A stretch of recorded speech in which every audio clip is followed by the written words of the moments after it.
Get set for another adventure. This time, I'm going to carry you step by step through the entire process that I take to paint a professional piece. So come on, go with me.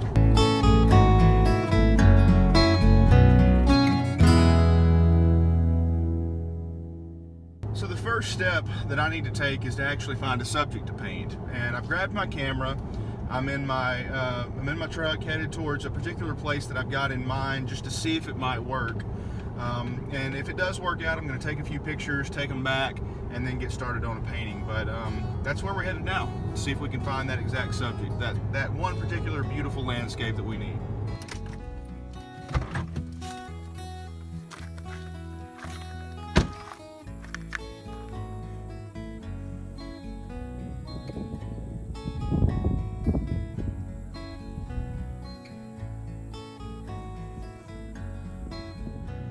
All right, we're back in the studio. I've got an 18 by 24 stretched canvas all set, laid out. This is a nice canvas. I'm ready to paint this new piece that I went out and took a picture of earlier today.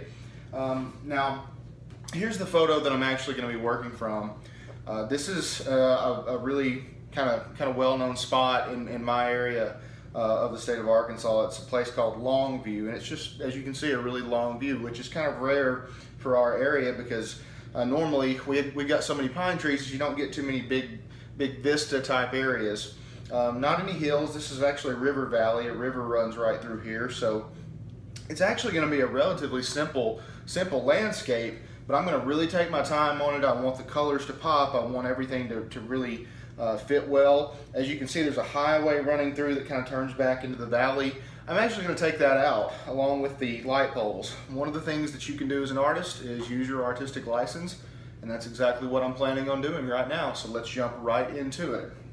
I've got a piece of soft vine charcoal, and it wouldn't be an episode of Rob's Studio if I wasn't dropping something, right? All right, so I need to just go ahead and kind of lay out my basic idea of where I would like everything. And I want my sky to be, my horizon line actually to be less than halfway, because I want the sky to be the big bulk of this thing. I'm going to do some heavier blues, and it's just going to be a really cool looking sky. So here's my plan. Horizon line is going to be somewhere probably in here, and it's pretty flat across, so I don't have to get it exact. I just need a guideline. So there we are. Simple as that, just drawing your guideline. First step, all we're going to be doing in this first step is laying in the initial blues for the sky. After that, we're going to have to stop, wait, and let it dry, let it oxidize actually, because we're going to be doing an oil painting here. And you guys are going to get to stick with me throughout this whole process over a several day or several week period as I work on this painting. So let's get started. I've got my paint thinner all laid out here. All of my equipment is kind of to the left of me. I used to do it all to the right. My room configuration kind of switched, so now everything's to my left, and it's out of the camera view, but you guys are getting a good look at home of what exactly I'm doing. So what I'm going to do is I'm going to take ultramarine blue and go ahead and get that on my palette, because I know I love this ultramarine blue. Such a sought after color throughout the history of painting, the history of artwork. Ultramarine, the original pigments, and maybe I'll do a video on this sometime. And if you're watching this, maybe I already have, but the original pigments, I believe, came from Afghanistan. They were in rocks out of Afghanistan.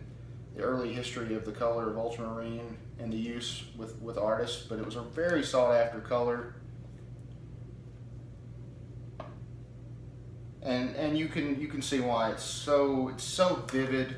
I mean, just a beautiful colored blue. Everything we use now is of course synthetic, but all right, I think we might want to add a little bit of, I'm going to use a little bit of violet.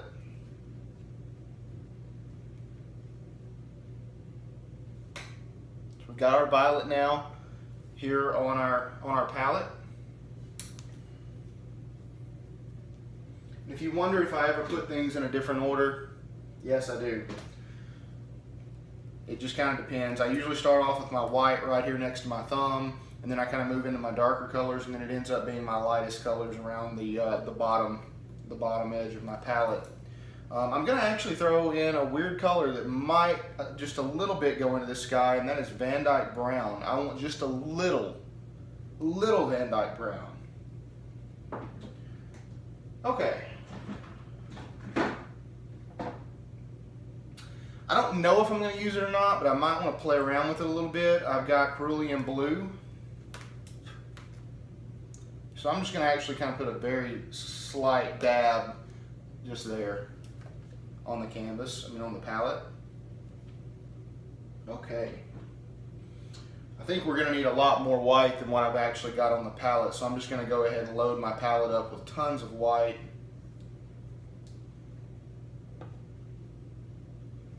There we are. And this first step is just going to be, when we get done with it, this entire top section of the canvas is going to be completely painted. I'll go over to my handy brush cans, and I'll find my 2-inch somewhere in here, my 2-inch brush, which I usually have several of them. Yep, this is my old beat up one. Now, if you ever wonder what kind of brushes I use, I'm going to be totally upfront and honest with you of what kind I use. They're not paying me to make this statement, but I love them. I use Bob Ross 2-inch brush. I don't use his brushes for everything else, but I love his 2-inch brush. It is a great tool. Okay. And when I first started learning to paint, I learned by watching Bob Ross videos, and then I moved into some more advanced type situations, which is where I am now. All right, we're gonna put just a dab of blue and just kind of get this color started. Add a little bit of Cerulean Blue. We don't want to get this color too thick. We want to keep a good texture. I'm actually going to add a little bit of paint thinner just to kind of loosen this up a little bit, make it a little easier to lay on. Now that's actually pretty close to the color that I would like in my base. I will want to add a little bit of orange though, so I'm just going to go ahead and darken this because we're going to start near the top and move our way down. You can always make your painting darker. It's tough to make it lighter. It's possible, but it's tough. So I'm still just kind of working away here. And don't want to add too much of this Cerulean Blue. And I hope I pronounced that correctly. I'm still not totally up to date on what everybody calls all these different colors. Ultramarine is pretty standard, but that Cerulean, that's what I call it. All right, before I go any further, I'm going to go ahead and put a little bit of orange on my palette. You think, why on earth? Why are you putting orange on that palette? Well, sunlight has orange and yellow in it, and I want a little bit of warmth in the sky. I don't want it all just blue, just this harsh blue. I don't need a ton of orange. I just need a little bit.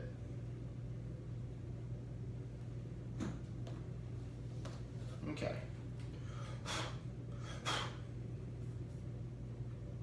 Very little bit. Very little bit. See, that just kind of warms that up just a hair. I'm also going to add just a little bit of Van Dyke Brown. It'll kind of gray it along with a little bit of purple, which will help to gray it. And more ultramarine blue.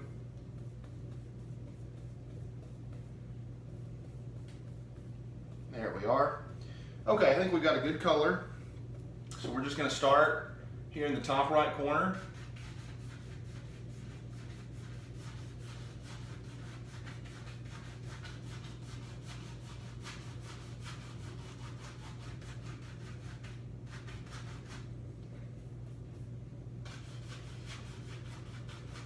I know a lot of you are used to, if you're used to Bob Ross, you're used to using that liquid white that he uses. I've done that before. It is useful in some situations. I'm not using it on this particular canvas, this particular painting.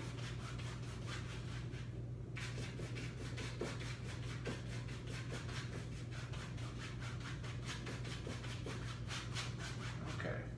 Now the other thing I've got to do, and I think I'll actually wait just a little while. I'll wait till I get done with the actual surface. I'll tell you what, no, let's go ahead and do what I meant to do. All right. You need to, I'm gonna set my palette down. I'm just gonna kind of tip this over. I'm just gonna paint the top. Hopefully you guys can see exactly what I'm doing. I've got a deep set canvas here, probably 1.25 inches, 1.5 inches maybe. I forget exactly how far it's set back, but obviously if anybody wanted to hang that without a frame, they're going to want the edges painted. Now, you can do them just black. You can leave them white. You're the artist. You can do whatever you want to do. I've painted them black or kind of a muddy brown before, and that's acceptable to me, at least. But I really like the way they look. If somebody's going to hang them without a frame, I really like the way they look if you actually paint the sides and just kind of wrap the painting around.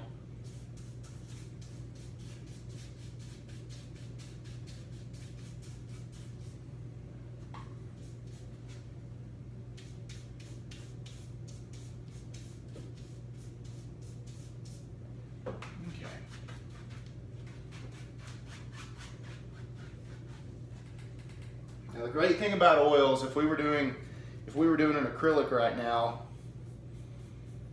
that'd all be dry and we'd be in trouble because we need to be able to blend, but we're not too worried about that. All right, I'm gonna add no more blue, at least for now. I'm gonna add a little purple, a little bit of Van Dyke brown. You'd never guess that brown would be in a sky, but it sure enough is. A little bit of orange, though very small amounts of each one of those colors. And then we wanna start pulling out white. And we want to add paint thinner, a little bit of paint thinner at a time to this. Okay, that's a good looking color. And we're just gradually decreasing the value as we go down. So we're just going to start again over here.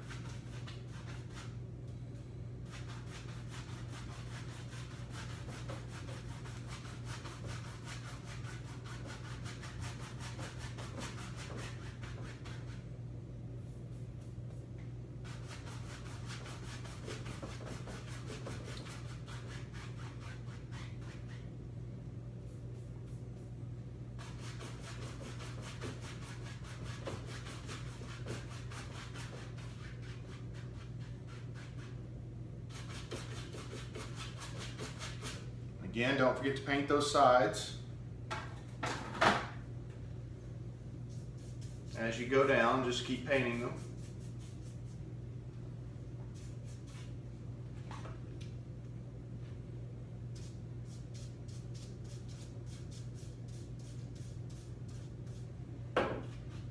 There we are. Okay, we're not going to add any more of these colors. We're just going to start pulling more white in. Lots more white, and adding thinner. I'm just using odorless paint thinner.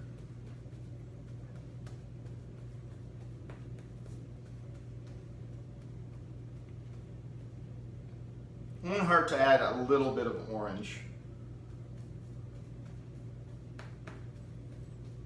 That didn't change it much, but it'll be noticeable to me.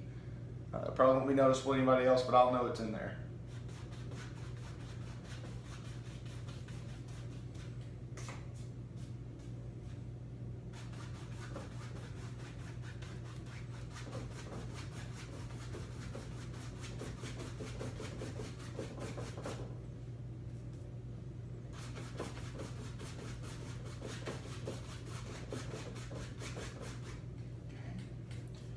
Now we're going to pull even more white into this. We better make sure we paint those sides. I'm about to forget, aren't I? I'll tell you what, let's go ahead and lay in the rest of this white. I'm actually going to go ahead and clean out my brush.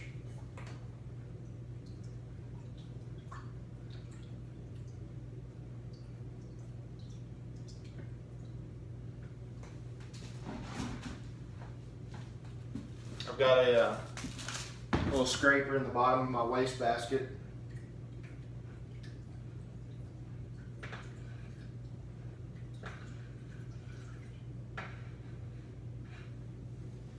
Just clean it out.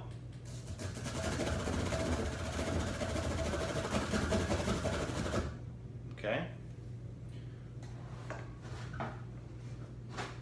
And grab a paper towel and just kind of get excess thinner out of this brush. Okay. Now, when I go back onto my palette, instead of going back into this mixture, I'm actually going to kind of pull a little bit of that mixture in with some pure white. So it's not going to be an absolute pure white, but it is going to be very white. May add just a hint of orange. I don't know if you can see how that just kind of warmed it up just a tad. And then at that point, tell you what, let's add a little bit of thinner to this, just a tad.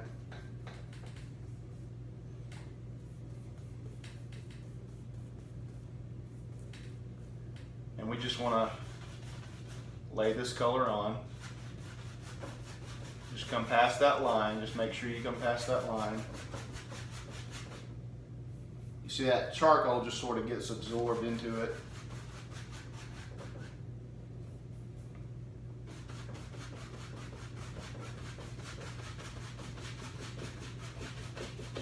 Okay. So that's looking good.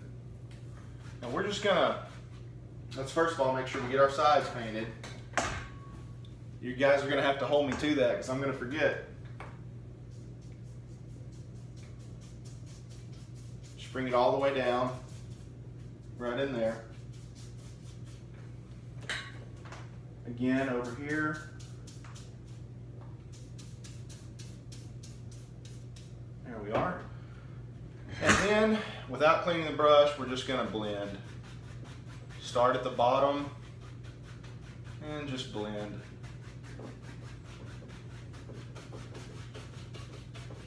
Okay, we got kind of that first layer blended. So now let's blend this up here. A little bit of white's going to kind of come into your upper part. That's okay. It's all looking great. We just want a smooth blue surface at the moment. Just kind of double check it, make sure everything's nice and painted.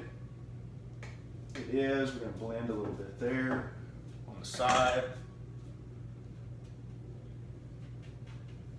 I tell you what, we're going to darken these corners just a little. How do we do that? We're just going to go into ultramarine blue.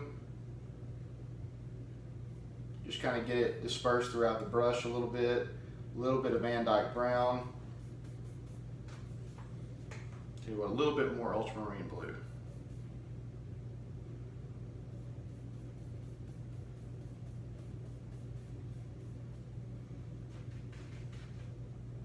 Not quite strong enough, actually. Tell you what, let's add a little purple.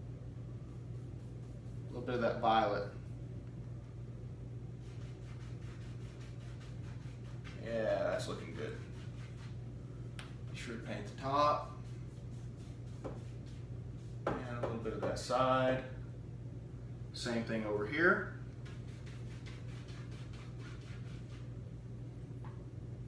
Okay. Now, just blend it. Just blend it.